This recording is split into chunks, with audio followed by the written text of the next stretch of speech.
now go to the full fat soya bean, which I've earlier mentioned how to process it. The full fat soya bean contains 38% protein, crude protein, 18% fat, 5%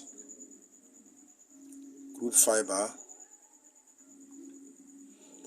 2.4% lysine, and 1.1% methionine. You can now see that the crude protein in this full fat soya bean is very low because the fat is high.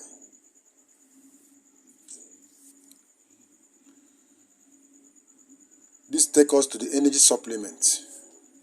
The energy supplement of protein stuff for raw material in poultry feed formulation. The corn grain. The corn is made up of the yellow and white corn. The yellow corn has 8.9% crude protein, 3.5% crude fat, 2.9% crude fiber, 0.22% lysine, and 0.3 methionine.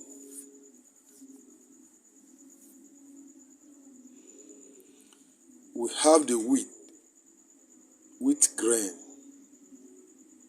The wheat grain itself has 13.5% crude protein, 1.9% crude fat, 3% fiber, 0.4% lysine, and 0.6% methionine.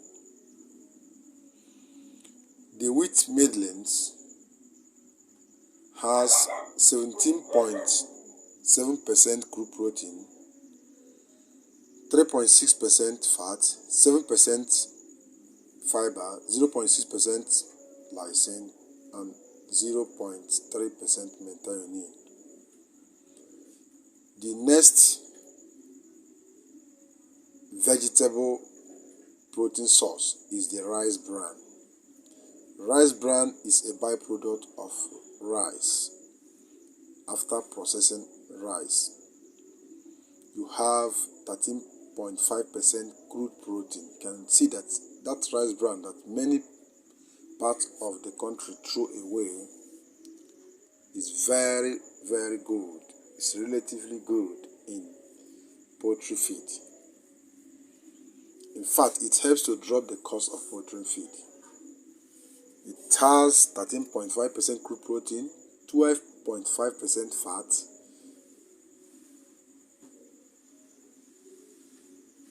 13% fiber, 0.5% lysine, and 0.3% methionine.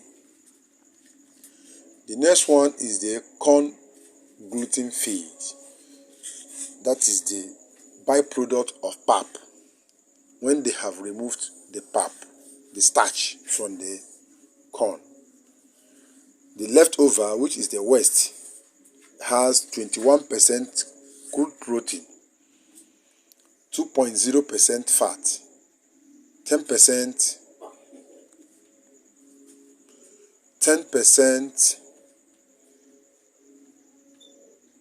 crude fiber,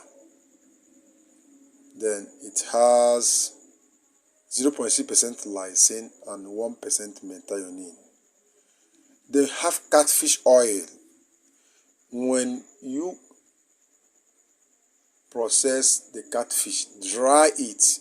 During the process of the drying, the oil that is extracted from that catfish is very, very useful in feed formulation, either for chicken or for catfish itself or for fish in general.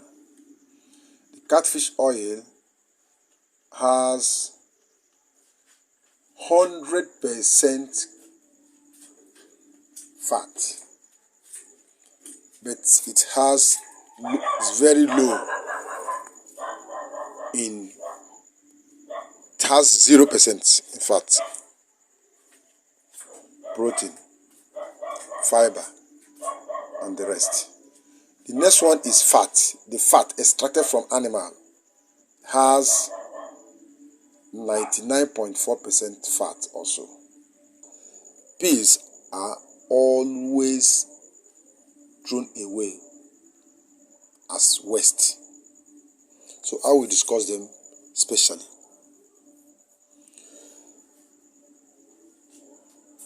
Soybean meal is a major source for protein used in producing poultry feed.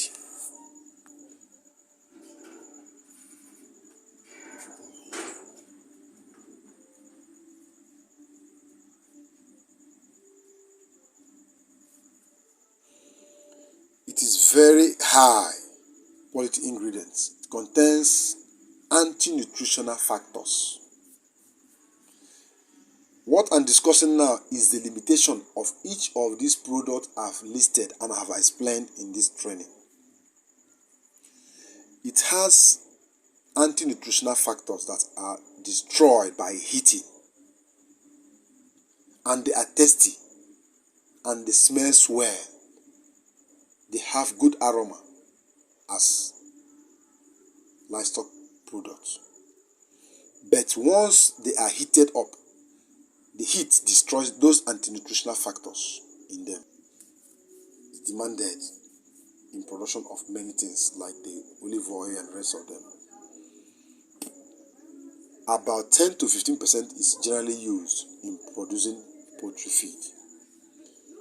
They are higher, they have high level, and they are very good supplement of lysine, because this lysine is very high also, up 1.76. It is tasty to both fish, chicken, and other livestock. It contains a very good and reasonable amount of protein.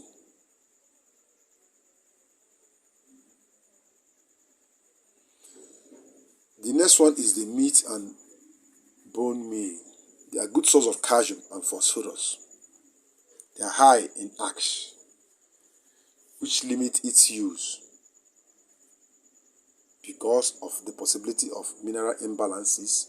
Maximum level is recommended up to 15% in protein in poultry feed. Blood meal. Before I analyze this blood meal further, let me tell you how to process the blood meal. The blood meal, among all the poultry feedstuff, has the highest level of crude protein, up to 90%. And it is very rich in lysine.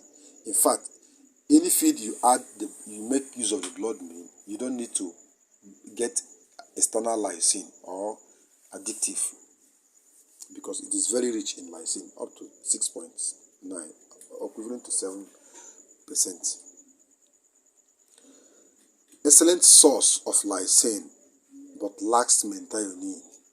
Up to between 5 to 10% can be included. It is very rich in protein. It can be used to balance the unavailability or any deficiency in other feed stuff, especially when you make use of the waste. Catfish or fowl meat. These are the waste from the catfish. They are a good source of calcium, phosphorus, and energy. Its use is dependent on its availability if you see them, because they are very scarce. The next one is the poultry byproducts. They are prepared from grinding and rendering all the parts or carcasses of slaughtered poultry birds or dead poultry birds. It is marginal in lysine. Its use depends on its availability also, because not all the time you will have dead birds in your farm. The hydrolyzed feather meal.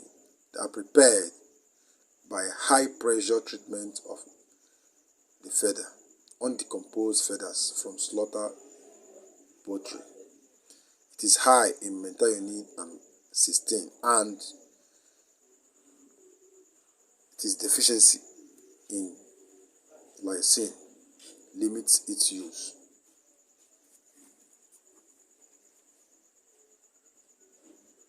The other one is the distillers dry grain, which is prepared from residues of the or removal of the alcohol from distillation from the yeast fermentation of the cereal grain. These seeds, like the grains, are soaked, fermented for up to 2 to 3 days. They are grinded, they are cooked, they are used to produce alcohol. Then the leftover is what we call the distillers dry grain, soluble, and they are used in preparing poultry feed. They have almost 30% crude protein. They are very good source of crude fiber also. They are used up to 35% in poultry feed or livestock feed. Full fats, I've also explained it. They are rarely used, but it is mostly used in preparing starter feed or super starter feed. Up to 6% can be used. The corn grain, they are relatively expensive. They are very expensive. The corn grain is expensive because it is competed by human being also. So you can make use of the waste from the corn, which is the bran, including the wheat and the rice bran. Rice bran is the extract from after processing the rice. Those peas that is removed for the rice to be white color. They are what we call the rice bran. It has some particles of the rice itself.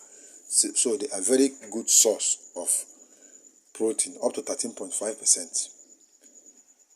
Fat, 12.5%, and the fiber, 13%. They are very good source